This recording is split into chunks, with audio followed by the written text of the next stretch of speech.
रात के 10 बजे थे।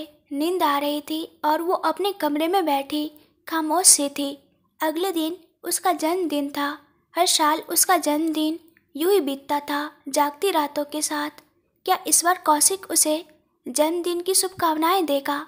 यही सोचते हुए वो मोबाइल की स्क्रीन को घूरती रही, पर ऐसा कभी नहीं हुआ।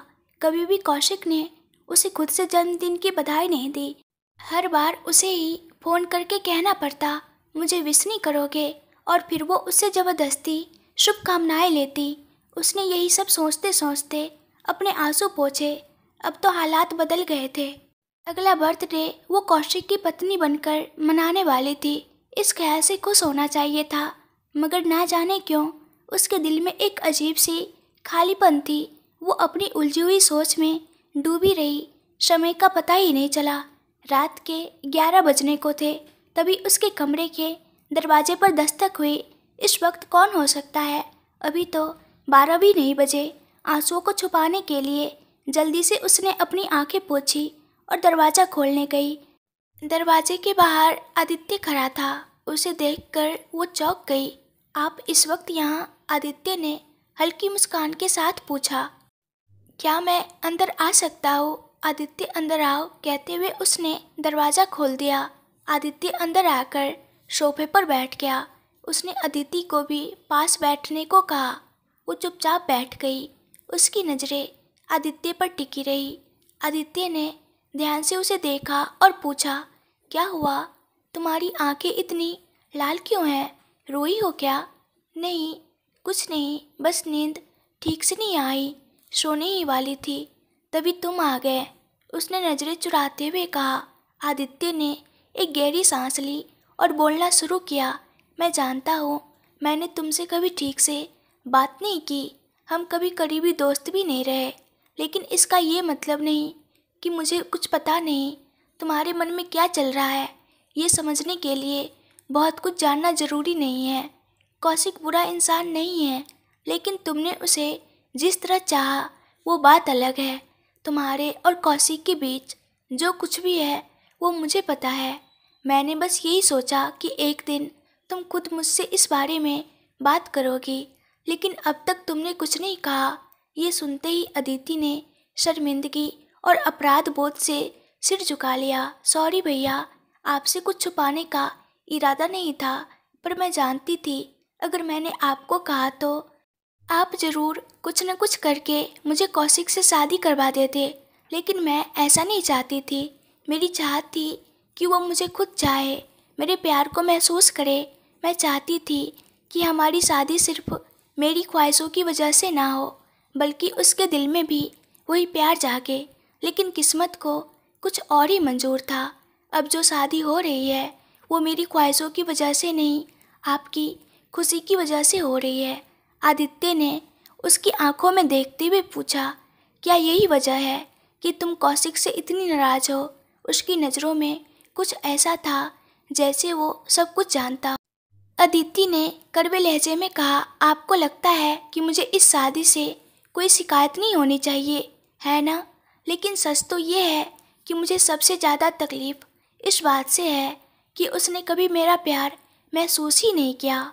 उसके लिए मेरा प्यार एक मजाक है, एक बेकार सी चीज़। वो मुझे कभी समझ ही नहीं पाया। उसके लिए मैं शायद एक गलत इंसान हूँ, या फिर उससे उम्मीद रखना ही मेरी सबसे बड़ी गलती थी। अब ना तो मैं उसे पूरी तरह से नफरत कर सकती हूँ और ना ही खुद को माफ़ कर सकती हूँ। मैं क्या करूँ भैया, मुझे कुछ समझ नहीं आता। उसकी आंखों से आंसू बहने लगे। आदित्य ने उसे चुप कराने की कोशिश की और कहा, अब रोने की कोई ज़रूरत नहीं है, इसी वजह से मैं तुम्हारे लिए कुछ लाया हूँ। आदित्य ने एक खूबसूरत गिफ्ट पैक उसकी ओर बढ़ाया। अदिति ने आश्चर्य से पूछा, लेकिन मेरे बर्थडे में अभी 1 घंटा बाकी है, तो ये गिफ्ट इतनी जल्दी क्यों? मुझे तुम्हें इस तरह रोते हुए देखना बिल्कुल अच्छा नहीं लग रहा है, इसी वजह से मैं तुम्हें अभी ये गिफ्ट दे रहा हूँ। तुम्हारे जन्मदिन में अभी 1 घंटा बाकी है, लेकिन इस 1 घंटे में तुम इस गिफ्ट को देखो, रो लो, गुस्सा हो लो, जो भी महसूस कर रही हो, सब कुछ इसी समय में ख़त्म कर लो। 12 बजे के बाद से तुम्हारी ज़िंदगी में सिर्फ खुशियाँ होनी चाहिए। इस बार तुम्हारा बर्थडे ऐसा होगा जिसे तुम कभी नहीं भूल पाओगी। इसी के लिए मैंने ये गिफ्ट लाया है। इसमें क्या है ये बताने की बजाय मैं चाहूँगा कि तुम खुद इसे खोलो और समझो। ये कहकर आदित्य ने उसके सिर पर प्यार से एक किस दिया और वहाँ से चला गया। अदिति उसे जाते हुए तब तक देखती रही जब तक वो उसकी नज़रों से ओझल नहीं हो गया। फिर उसने उस गिफ्ट की ओर देखा। उत्सुकता और हल्की बेचैनी के साथ उसने पैकेट खोला। अंदर एक पुरानी सी डायरी थी। डायरी, इसका रंग थोड़ा सा मटमैला हो चुका था, जैसे वो काफ़ी सालों तक संभाल कर रखी गई हो। ये डायरी क्यों दी भैया ने? मन में सवालों का सैलाब उमड़ पड़ा। उसने धीरे धीरे डायरी को खोला। पहला पेज देखते ही उसके हाथ कांपने लगे। डायरी के पहले पन्ने पर खूबसूरत अक्षरों में सिर्फ एक नाम लिखा था, अदिति। वो आश्चर्य रह गई। कौशिक की डायरी? भैया ने ये डायरी मुझे क्यों दी? मन में सवाल लिए उसने पन्ने पलटने शुरू किए। पहला पन्ना पढ़ते ही उसकी आंखें चौड़ी हो गई। आज मैंने अपनी ज़िंदगी में पहली बार डायरी लिखने का सोचा। इसकी वजह है मेरे दोस्त की बहन अदिति। जब वो छोटी थी तभी वो ज़्यादातर मेरे साथ ही होती थी। मैं हमेशा उसे एक नादान बच्ची की तरह देखता रहा। मुझे हमेशा यही लगा कि वो मेरे दोस्त की बहन है और बस। लेकिन आज ये सोच पूरी तरह बदल गई। मुझे अदिति को देखे हुए 1 महीना हो गया। मैं कॉलेज प्रोजेक्ट के सिलसिले में बाहर था। लौटकर आया तो उसे देखना चाहा, पर जब सामने खड़ा हुआ तो उससे बात तक नहीं कर पाया। अजीब सा महसूस हुआ। मैंने कई बार बाहर जाकर काम किया है, मगर इस बार जब अदिति को नहीं देखा तो उसकी यादें पीछा नहीं छोड़ रही थी। हर पल उसका चेहरा मेरी आंखों के सामने घूमता रहा। यही काम करने वाली एक लड़की ने अचानक मुझसे अपने प्यार का इजहार कर दिया। पर जैसे ही उसने मुझे प्रपोज किया, मेरे दिमाग में बस एक चेहरा आया, अदिति का। उस वक्त मैं खुद हैरान रह गया। आखिर मैंने अदिति को ही क्यों याद किया? क्यों उसका चेहरा मेरी आंखों के सामने आया? मैंने उस लड़की को मना कर दिया और शहर लौट आया। जैसे ही घर पहुंचा, मेरी नज़र सबसे पहले अदिति पर पड़ी। हर बार की तरह उसकी शरारतें देखकर मैं मुस्कुराया, लेकिन इस बार उसकी मासूमियत ने मेरे दिल में कुछ और ही एहसास जगा दिया। ये पढ़ते पढ़ते अदिति की आंखों में आंसू भर आए। उसका दिल तेजी से धड़कने लगा। पन्ने पलटते हुए उसने पढ़ना जारी रखा, जैसे हर शब्द के पीछे छिपा सच उसे अपनी ओर खींच रहा था। मुझे खुद पर हैरानी हुई कि मैंने उसे इतना पसंद किया। उस दिन मैं पूरा दिन बहुत खुश था। इसे प्यार कहते हैं या नहीं मुझे नहीं पता, लेकिन मेरा दिल बहुत खुश था। लेकिन उसके बाद मैं आदि और उसके पापा की आंखों में आंखें डालकर नहीं देख पाया। मेरी और मेरे परिवार की भलाई और पढ़ाई का पूरा श्रेय उन्हीं को जाता है। उन्होंने मुझे कभी किसी भेदभाव से नहीं देखा, बल्कि हमेशा अपने घर के सदस्य की तरह अपनाया। ऐसे परिवार की बेटी, वो भी एक स्कूल में पढ़ने वाली लड़की, से मेरा इस तरह का लगाव होना, ये सोचकर ही मुझे शर्मिंदगी महसूस होती है। लेकिन अदिति मेरे दिल से क्यों नहीं निकली? फिर भी मैंने फैसला कर लिया कि मैं उसे किसी तरह अपने दिल से निकाल दूंगा। मैं अपने दोस्त का अच्छा दोस्त बनकर रहना चाहता हूँ, ना कि एक बुरा इंसान। इसके बाद डायरी में उसने लिखा कि उसने अदिति से कैसे दूरी बना ली। अगले कुछ पन्नों में यही सब दर्ज था। मुझसे बहुत बड़ी गलती हो गई। मैंने अदिति को बहुत बुरा भला कहा। वो रोती हुई चली गई। उसकी वो रोती हुई आंखें अभी मेरी आंखों के सामने हैं, लेकिन मैं कर भी क्या सकता हूँ? मैं उसे खुद से दूर रखना चाहता था, पर वो मेरे करीब आती चली गई। मैं ना तो उसे समझा पाया, ना ही अपने दिल को समझा सका। मैंने उससे कहा कि वो मुझसे बात ना करे, फिर भी वो हर जगह मुझे ढूंढती रही। मेरे दोस्त को इस बात का फ़ायदा मिलने लगा। मेरे साथ बैठा एक दोस्त जब उसे थोड़ा अजीब नज़रों से देखने लगा तो मुझसे सहन नहीं हुआ। मैंने गुस्से में उसे डांट दिया। उसने मुझसे पूछा, तो उससे प्यार करता है क्या? डर के मारे मैंने झूठ बोल दिया और कहा नहीं। उसी गुस्से में मैंने अदिति को भी बुरा भला कह दिया। वो रोती रही और मैं उसे यूं ही छोड़कर चला गया। उसकी रोती हुई आंखें अब भी मेरे दिल में चुभती है। उसकी मासूमियत को मैंने कैसे नहीं देखा।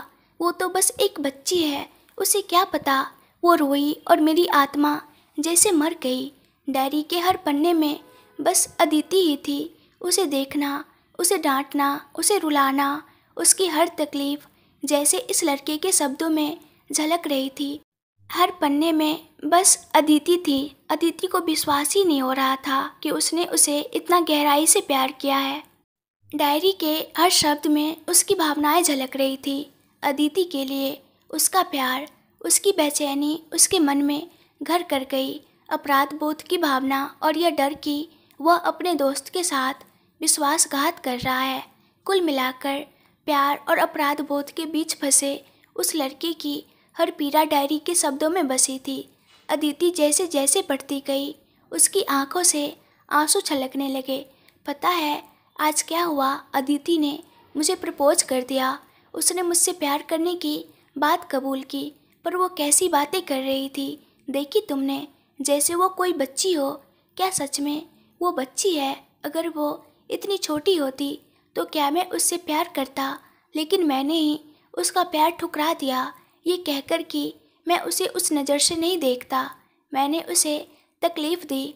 जब उसने मुझे देखा, उसकी वो नज़र जैसे मेरी आत्मा को छलनी कर गई। अब न खाना अच्छा लगता है, न पढ़ाई, न काम। सब कुछ जैसे उसका नाम लेकर जी रहा है। पर मैं क्या करूं? उसका भाई मेरे लिए सब कुछ है।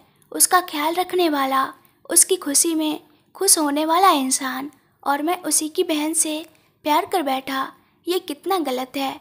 पर अदिति को कोई ऐसा मिलेगा जो उसे अच्छे से समझेगा, उसे प्यार करेगा। लेकिन ये सच भी मैं कैसे सह लूं? ये सोचकर ही मेरा दिल टूट जाता है। डायरी में आगे भी बहुत कुछ लिखा था। कुछ शब्दों पर आंसुओं के निशान थे और कुछ पन्नों पर तो खून के धब्बे तक दिखाई दिए। कुछ जगहों पर उसका गुस्सा भी दिखा। उसने खुद को कोसा, खुद को सजा दी, ये कहकर कि उसने अदिति को चोट पहुंचाई। अब अदिति को कुछ बातें याद आई। जब जब कौशिक ने उसे दुखी किया, डांटा या बुरा भला कहा, और फिर कुछ दिन बाद उससे मुलाकात हुई, उसने देखा कौशिक के शरीर पर चोट के निशान थे। जब भी किसी ने चोट के निशान के बारे में पूछा, कौशिक ने हमेशा यही कहा, गिर गया था, गाड़ी से टकरा गया था या जल गया। ऐसी ही बहानेबाजी करते हुए उसने अपनी चोटों को छुपाने की कोशिश की। लेकिन उसकी माँ, जो उसे अच्छे से जानती थी, कई दिनों तक रोई। उस वक्त अदिति को भी उसकी चोटें देखकर तकलीफ़ होती थी, लेकिन उसने कभी सोचा ही नहीं कि ये सब कुछ उसी के लिए हो सकता है। डायरी के पन्ने पलटते पलटते अब अदिति के मन में सवाल उठने लगे। क्या सच में कौशिक ने खुद को सजा दी थी सिर्फ इसीलिए कि उसने अदिति को रुलाया था? यह सोचकर अदिति का दिल जोर जोर से धड़कने लगा। आखिरी पन्नों में लिखा था कि कौशिक ने अदिति को बुरी तरह डांटने के बाद माफ़ी मांगी थी, लेकिन अदिति ने उसे बेरहमी से अपशब्द कहे थे। जितनी बुरी तरह मैंने अदिति को ताने मारे, उसे अपमानित किया, वो सब अब मेरी आत्मा पर बोझ बन गए हैं। उसकी तकलीफ़ अब मेरी तकलीफ़ बन चुकी है। ऐसा लगता है जैसे मैं मर जाऊंगा। शायद वो भी इसी तरह तड़पती होगी। डायरी में कौशिक ने अपने सगाई के दिन की भी बात लिखी थी। उस दिन जब अदिति ने उससे बात की और उसकी नज़रें कौशिक के दिल को चीर गई। उसकी वो अजनबी नज़रें, जैसे उसने कौशिक को कभी जाना ही नहीं। हर पन्ने में कहीं न कहीं उसकी अधूरी मोहब्बत झलक रही थी। कुछ जगहों पर प्रेम कविताएं भी थी और अदिति के स्केच हर पन्ने पर उसका चेहरा, उसकी मुस्कान, उसकी आंखें। आंसू भरी आंखों से अदिति ने डायरी के पन्नों को देखा। तभी अचानक उसके हाथ में एक अलग सा कागज़ आ गया। उसे खोलते ही वो समझ गई, इसे आदि ने ही लिखा था। क्या अदिति, पूरी डायरी पढ़ ली तुमने? देखो लड़का तुमसे कितना प्यार करता है, लेकिन तुमसे ये कहने की हिम्मत नहीं जुटा पाया, और मुझसे भी नहीं। मैंने तो कब का जान लिया था कि वो तुमसे प्यार करने लगा है। मेरी छोटी बहन के लिए उससे अच्छा लड़का कोई और हो ही नहीं सकता। ये मैं जानता था, इसलिए मैंने कुछ नहीं कहा। जैसे मैंने सोचा था कि तुम खुद मुझसे अपने प्यार के बारे में बताओगी, वैसे ही मुझे लगा कि वो भी कभी न कभी खुद तुमसे कह ही देगा। लेकिन तुम दोनों ने ही दिल में कुछ न कुछ छुपा कर रखा, मुझसे भी। तुम दोनों आँख मिचौली खेलते रहे और मैं चुपचाप देखता रहा। आखिरकार जब वो सगाई करने तक पहुंच गया, तब मैंने सोचा कि अब कुछ करना पड़ेगा।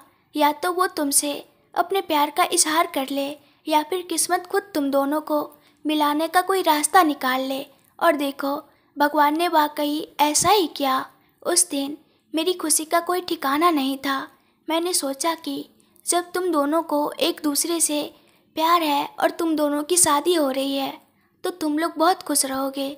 लेकिन तुम्हारी सगाई के बाद तुम दोनों के चेहरे देखकर ही मुझे समझ आ गया कि कुछ तो ठीक नहीं है। मैंने सोचा कि तुम दोनों को लड़ते झगड़ते देखना अच्छा नहीं लगेगा, लेकिन फिर भी मैंने चाहा कि वो खुद अपने प्यार का इजहार करे, ताकि उसका दिल हल्का हो जाए। मैंने इंतजार करने का फैसला किया, पर तुम दोनों की दूरियां कमी नहीं हो रही थी। फिर एक दिन मुझे पता चला कि उसे डायरी लिखने की आदत है। ये बात उसे भी नहीं पता थी कि उसकी ये आदत मुझे पता चल गई है। एक दिन जब वो घर पर नहीं था, ऑफिस के कुछ कागजात लेने गया था, तब मैंने उसकी डायरी देखी। बिना उसे बताए वो डायरी में ले आया और तुम्हें दे रहा हूँ। अगर मैं तुमसे ये कहता कि वो तुमसे प्यार करता है, तो शायद तुम यकीन नहीं करती। तुम ये भी सोच सकती थी कि मैं तुम दोनों की शादी बचाने के लिए झूठ बोल रहा हूँ। लेकिन अब जब तुमने खुद उसकी डायरी पढ़ी है, तो सच तुम्हारे सामने है। इसलिए तो मैंने उसकी डायरी, जिसमें उसने अपने दिल की सारी बातें लिखी है, तुम्हें दे दी। तुम्हारी भाभी ने सही कहा है, लिखे हुए शब्दों के जरिए कितनी ही बड़ी समस्याओं को सुलझाया जा सकता है और कितनी ही गहरी भावनाओं को समझा जा सकता है। यही वजह है कि मैंने ये डायरी तुम तक पहुंचाई। अब इसके बाद तुम्हारी ज़िंदगी में सिर्फ खुशी ही होनी चाहिए। मुझे यकीन है कि तुम मेरे दोस्त को समझ पाओगी और उसका प्यार भी। Happy birthday to you sister. Thank you भाई। वो चिल्लाई और बिना रुके रोने लगी। उसके दिल में खुशी और गम दोनों का अजीब सा मिला जुला एहसास था। लेकिन उसी समय वो कौशिक को कोसने से भी पीछे नहीं रही। पागल इंसान, दिल में इतना प्यार लिए बैठा रहा और मुझे इस कदर तड़पने दिया। ये सब तो शादी के बाद मैं देख लूँगी। उसने घड़ी की तरफ देखा। रात के 12 बजने में अभी आधा घंटा बाकी था। तुरंत उसने फ़ोन उठाया और अपने प्यार को कॉल कर दिया। उधर वो लड़का भी हर साल की तरह इस साल भी यही सोचते हुए बैठा था कि काश वो सबसे पहले अदिति को उसके बर्थडे पर विश कर पाता। लेकिन हर बार की तरह इस बार भी उसने खुद को रोक लिया।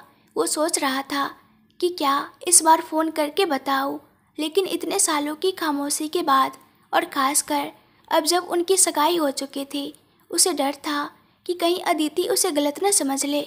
वो इसी उलझन में था जब उसका फ़ोन अचानक बज उठा। स्क्रीन पर अदिति का नाम चमक रहा था। पहले तो उसे यकीन ही नहीं हुआ। वो बस फ़ोन को घूरता रहा और जब तक होश आया तब तक कॉल कट चुकी थी। लेकिन इस बार अदिति ने हार नहीं मानी। जैसे ही दोबारा कॉल आई, उसने फ़ौरन फ़ोन उठाकर कान से लगा लिया। अरे, कॉल किया तो उठाए क्यों नहीं? क्या कर रहे थे? अदिति की आवाज़ सुनकर वो हैरान रह गया। कब से उसने अदिति को इस तरह प्यार भरे लहजे में बात करते नहीं सुना था। उनकी सगाई के बाद से तो बस औपचारिक बातें ही रह गई थी। लेकिन आज उसकी आवाज़ में वही पुरानी वाली अदिति थी। वो बेफिक्र, मजाकिया और प्यारी अदिति। और ये सब बस एक डायरी की वजह से हुआ था। कौशिक को बिल्कुल भी पसंद नहीं था कि अदिति उसे इस तरह किसी आम इंसान की तरह बुलाए। वो तो बस इसी इंतज़ार में था कि कब अदिति उसे फिर से उसी पुराने अधिकार भरे लहजे में बुलाएगी। और अब जब उसने अचानक कॉल किया तो उसकी खुशी का कोई ठिकाना नहीं था। ऐसा लगा जैसे बिना पंखों के भी वो उड़ने लगा हो। क्या कर रहे थे? सो रहे थे या जाग रहे थे? जाग रहा था। तो फिर कॉल का जवाब क्यों नहीं दे रहे थे? नहीं, कुछ नहीं। बोलो। क्या बोलूँ? कौशिक चुप हो गया। अदिति ने हंसते हुए कहा। इतने दिनों तक मेरे पीछे पीछे घूमकर बात करने का बहाना ढूंढ रहे थे और आज जब मैंने खुद फ़ोन किया है तो तुम्हें जैसे कुछ बोलने का मन ही नहीं हो रहा। क्या अब मुझसे बात करना अच्छा नहीं लगता? अरे ऐसा कुछ नहीं है, तुम मुझसे नाराज़ थी और जब अचानक फ़ोन करके ऐसे बात कर रही हो जैसे कुछ हुआ ही नहीं। मुझे कुछ समझ नहीं आ रहा, बस इसलिए। कौशिक हकलाने लगा जबकि दूसरी तरफ अदिति ज़ोर ज़ोर से हंस रही थी। अच्छा क्या कर रहे हो अभी? कुछ खास नहीं, बस यूं ही बैठा हूँ, बस यूं ही। नींद नहीं आ रही क्या? नहीं, नींद नहीं आ रही। ठीक है फिर अभी जो मैं कहने वाली हूँ वो सुनो। अभी उठो, तैयार हो जाओ और सीधे यहाँ आ जाओ। अदिति की इस बात पर कौशिक की आंखें हैरानी से फैल गई। क्या? कहाँ? कहाँ क्या? हमारे घर पर इस वक्त कैसे आओ? सुबह मिलते हैं ना। मैंने कहा अभी आ जाओ, सुबह आने को नहीं कहा। तुम्हें पता नहीं है क्या कल मेरा क्या है? पता है, मैं कैसे भूल सकता हूँ, इसलिए तो बुला रही हूँ। लेकिन तुम्हारा बर्थडे कल है। अरे बुद्धू, जब घड़ी में 12 बजेगा तब सबसे पहले तुम्हें ही मुझे विश करना चाहिए। मैं चाहती हूँ कि तुम्हारा विश सबसे पहले हो, इसलिए कहा ठीक से तैयार हो जाओ और घर आ जाओ। सीधे मेरे रूम में पहुँचना, 10 मिनट में यहाँ होना चाहिए। इतना कहकर अदिति ने फ़ोन रख दिया। अब कौशिक उलझन में पड़ गया। कहाँ रह गया ये कौशिक? समय भी निकलता जा रहा है, कहीं डरकर पीछे तो नहीं हट गया। अदिति यही सोच रही थी, तभी अचानक उसकी खिड़की से एक परछाई अंदर आई। अदिति उस आवाज़ से डरकर चीखने ही वाली थी कि किसी ने तेजी से उसके मुंह पर हाथ रख दिया। ए चिल्लाओ मत, मैं हूँ कौशिक। चांदनी रात में उसके इतने करीब खड़े कौशिक को देखकर अदिति का दिल जोर जोर से धड़कने लगा। कौशिक भी उसे इतनी नज़दीक से देख जैसे खोसा गया। उनकी आंखें एक दूसरे में गहराई से उलझी हुई थी। वक्त जैसे वही थम गया हो। कमरे में घड़ी की टिक टिक के अलावा कुछ सुनाई नहीं दे रहा था। कौशिक की आंखों में खोई अदिति को जैसे होश ही नहीं था। वो बस अपलक उसे देख रही थी और कौशिक उसकी आंखों में खुद को तलाश कर रहा था। कुछ पलों बाद कौशिक ने बेहद धीमे स्वर में कहा, हैप्पी बर्थडे डियर। उसकी आवाज़ इतनी धीमी थी कि हवा तक सुन न पाती। कौशिक की गर्म हथेली अब भी अदिति के होठों पर थी। जब उसने हल्के से उसका हाथ हटाने की कोशिश की तो उसका हाथ अदिति के होठों को छू गया। उस स्पर्श से अदिति ने अपनी आंखें बंद कर ली। उसकी सांसें तेज हो गई और कौशिक बस उसे यूं ही निहारता रहा। कमरे में बस खामोशी थी जिसमें उनकी धड़कनों की आवाज़ गूंज रही थी। क्या तुमने मुझे माफ़ कर दिया? कौशिक ने धीरे से अदिति के कान में फुसफुसाया। अगर माफ़ नहीं किया होता तो क्या तुम्हें इस वक्त यहाँ बुलाती? अदिति ने भौहें उठाते हुए कहा। लेकिन अचानक ये माफ़ी किस लिए? आज मेरे बर्थडे पर भाई ने मुझे ये गिफ्ट दिया। इतना कहते हुए अदिति ने डायरी कौशिक की ओर बढ़ा दी। डायरी देखते ही कौशिक की आंखें हैरानी से फैल गई। तुमने इसे इतने दिनों तक छिपाकर क्यों रखा? मुझे पता था कि तुम भी मुझसे प्यार करते हो, लेकिन इस हद तक इसका अंदाज़ा भी नहीं था। अगर भाई ने ये डायरी मुझे न दी होती तो क्या मैं कभी तुम्हारी सच्ची फीलिंग्स नहीं जान पाती? क्या मैं तुम्हें हमेशा के लिए गलत ही समझती रहती? अदिति की आंखें छलक पड़ी। क्यों कौशिक, क्यों छिपाया ये सब? कौशिक ने बस एक शब्द कहा, सॉरी। और अगले ही पल अदिति उसके सीने से लग गई। उसका प्यार, उसका इंतज़ार, उसकी गलतफहमियां सब एक पल में ख़त्म हो गए। प्यार की इस जीत में दोनों खो से गए। वे दुनिया और वक्त की परवाह किए बिना बस एक दूसरे में समा गए। आदि का घर पूरे जोश और खुशी से भरा हुआ था। आज दोहरी खुशी थी। एक तरफ अभी का प्रेगनेंसी का सेलिब्रेशन और दूसरी तरफ अदिति का बर्थडे। हर कोई अपनी अपनी मस्ती में व्यस्त था, लेकिन अदिति के कमरे में एक अलग ही माहौल था।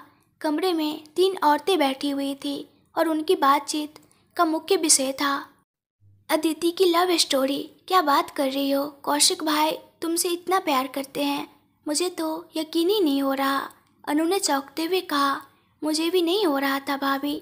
अगर भाई ने वो डायरी मुझे न दी होती तो मैं अब भी उन पर गुस्सा ही करती रहती, लेकिन जीजा जी तो बड़े कमाल के निकले। बिना कुछ बोले ऐसे सब ठीक कर दिया। अदिति, उन्होंने तो मुझे भी कुछ नहीं बताया। मैं तो बस सोच रही थी कि कैसे तुम्हारी लव स्टोरी के बारे में उन्हें बताऊं।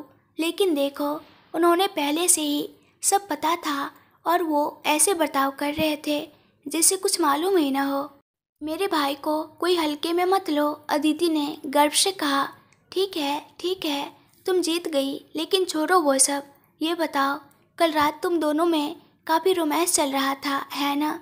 छी भाभी, ऐसा कुछ नहीं था, अदिति ने शर्माते हुए कहा। ओहो, तुम्हारे चेहरे की लाली तो कुछ और ही बयां कर रही है।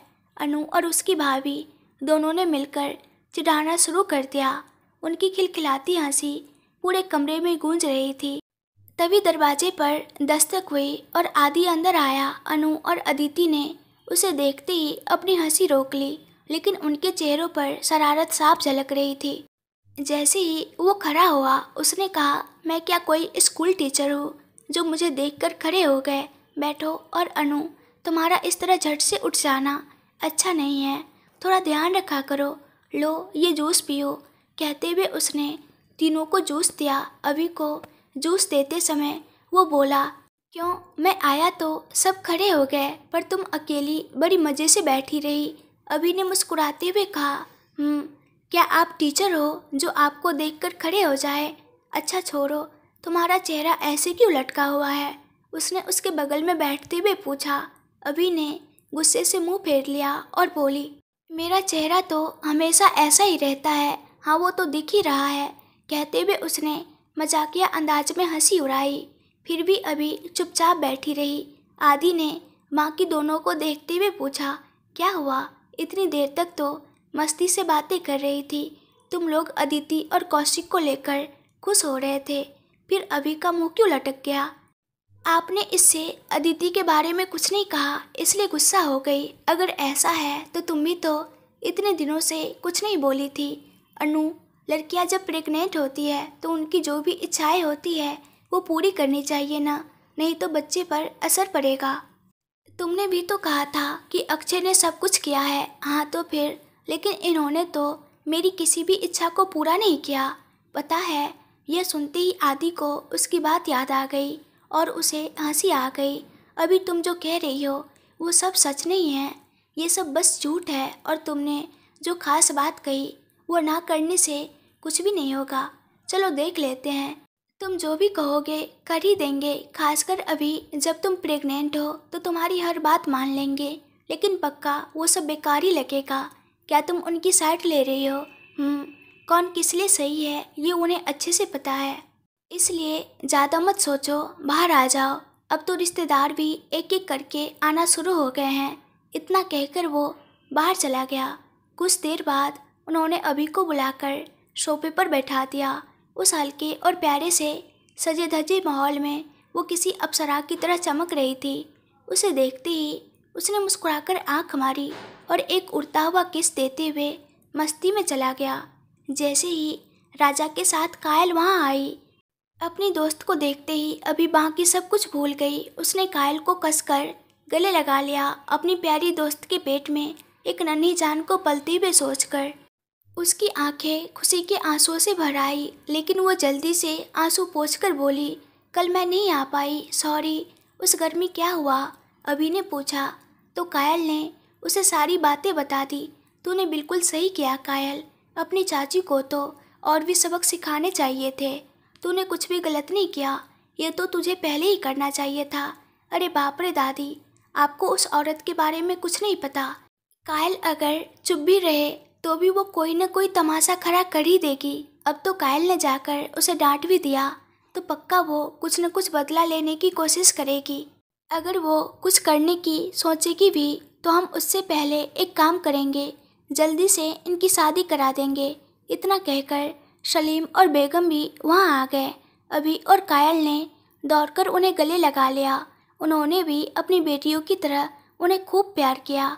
दादी ने, आप सही कह रहे हैं, अब बिना कुछ बोले इनकी शादी करा देनी चाहिए।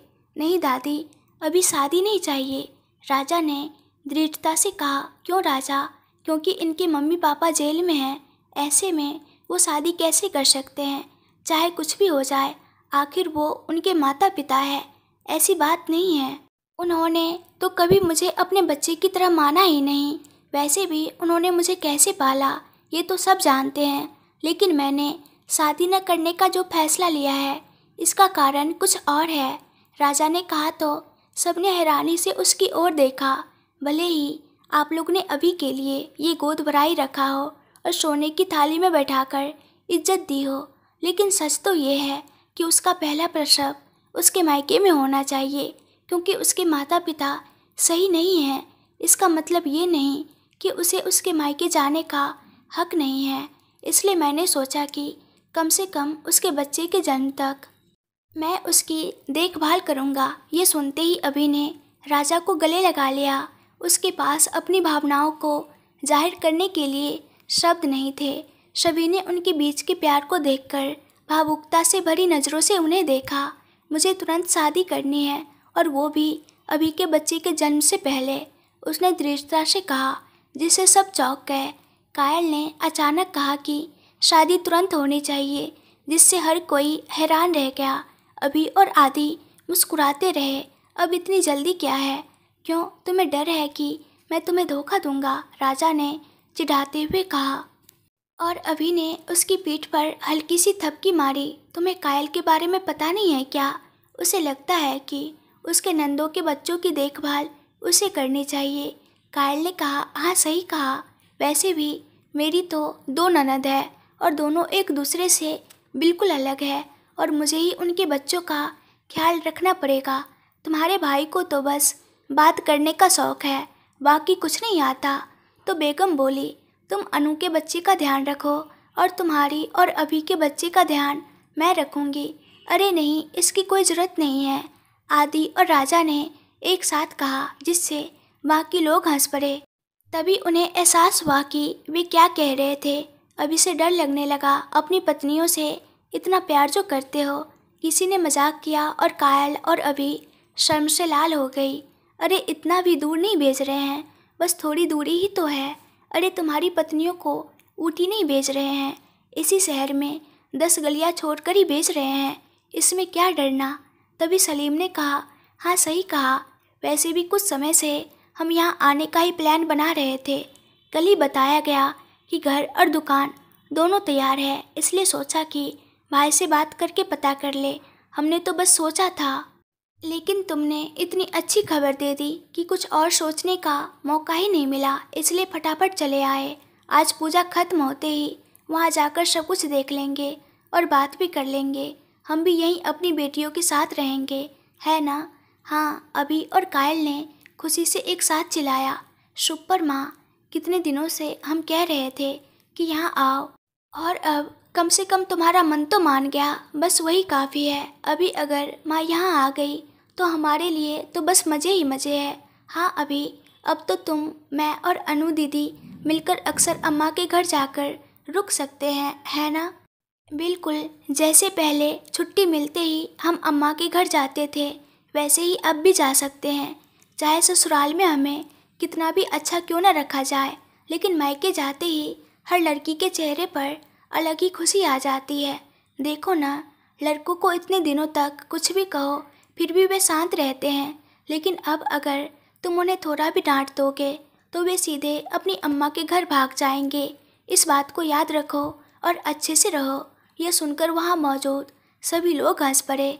तो ठीक है, अब शादी कब कर सकते हैं? अनु की डिलीवरी की तारीख नज़दीक आ रही है, इसलिए शादी जल्द कर देनी चाहिए। अगर आगे खिसका दी तो उसके लिए भी मुश्किल होगा। आप ही लोग कोई अच्छा दिन देखकर बता दीजिए। ठीक है, कहकर दादी ने कैलेंडर निकाला और शुभ दिन देखने लगे। 2 हफ्तों में आने वाला शुक्रवार बहुत शुभ है।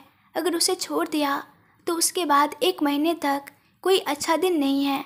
और फिर जैसे आपने कहा, अनु की डिलीवरी का समय भी करीब आ जाएगा, जिससे उसे परेशानी हो सकती है और हम भी थोड़ा चिंतित रहेंगे। इसलिए अभी ही शादी कर देना बेहतर होगा। बस यही सोच रहे हैं कि इतने कम समय में सारे इंतजाम हो पाएंगे या नहीं। दादी, अब तो कोई परेशानी नहीं है, सभी काम समय पर हो जाएंगे, उसके लिए चिंता करने की ज़रूरत नहीं है। अब तो इतने सारे लोग हैं, हमारे घर में ही इतने लोग मौजूद हैं। अगर हर किसी को एक एक काम दे दिया जाए तो पलक झपकते ही सब कुछ निपट जाएगा। और फिर हमारे पास मंडप भी है, फिर और क्या चाहिए। नहीं भाई, इतनी धूमधाम की ज़रूरत नहीं है। सिंपल तरीके से मंदिर में शादी कर लेते हैं। वैसे भी मेरी तरफ से कोई नहीं आएगा और उनकी तरफ से भी शायद ही कोई आए। तुम लोग ही हमारे सब कुछ हो। बस तुम सब शादी में आ जाओ, यही काफ़ी है। ऐसे में मंदिर ही बेहतर रहेगा। तो हम लोग तुम्हारी शादी के लिए ज़रूरी नहीं है क्या? ऐसा कहते हुए वल्ली और कौशिक अंदर आए और फिर वल्ली ने गंगा से कहा, क्या बात है भाभी, फिर से दादी बनने वाली हो, बधाई हो। उन्होंने अभी को आशीर्वाद देते हुए कहा, अरे हम लोग तो बधाई देने आए थे और यहाँ तो अगली खुशी की तैयारी हो रही है। हाँ सही कहा, हम लोग 2 हफ्तों में राजा और कायल की शादी करने की बात कर रहे थे, लेकिन ये कह रहा है कि मंडप की ज़रूरत नहीं है। क्यों राजा, उसकी क्या ज़रूरत है? बिना मतलब का खर्चा क्यों करना? चुप रहो। और एक थप्पड़ खाने का इरादा है क्या? ये क्या बात हुई कि कोई नहीं है? फिर अनु और मैं कौन है तुम्हारे लिए? जब कोई रिश्ता नहीं था फिर क्यों हमें प्यार दिया? और तुम्हारी शादी में हमारी भी उतनी ही जिम्मेदारी है। मेरे भाई और मेरे दोस्त की शादी में मैं कुछ नहीं करूं, ये कहने का तुम्हें कोई हक नहीं है, समझे? दया, तुम सारी तैयारियां शुरू कर दो। अनु, तुम्हारे पास कोई आइडिया है तो बताओ, मैं भी अपनी राय दूंगी। सब लोग अच्छे से सोचो और तय करो। आखिर मेरे राजा की शादी है तो भव्य और शानदार होनी ही चाहिए। अभी की बातों में जो अधिकार था उसने सबको सहमति में सिर हिलाने पर मजबूर कर दिया। फिर सभी लोग अपनी अपनी राय देने लगे और शादी की तैयारियां जोरों शोरों से शुरू हो गई। इस बीच अभी को कुर्सी पर बैठा दिया गया। उसकी निगाहें किसी को ढूंढ रही थी। तभी उसने देखा कि जिसे वह ढूंढ रही थी वो सीढ़ियों से उतरता हुआ आ रहा था। उसे देखकर वो अस्तबद्ध रह गई। अगर आप लोगों को ये कहानी अच्छी लग रही है और इस कहानी के आगे के पार्ट्स भी देखने हैं तो प्लीज़ ढेर सारे कमेंट्स करके बताइए और मेरे चैनल को सब्सक्राइब कर दीजिए। इस वीडियो को लाइक एंड शेयर कर दीजिएगा। Thank you.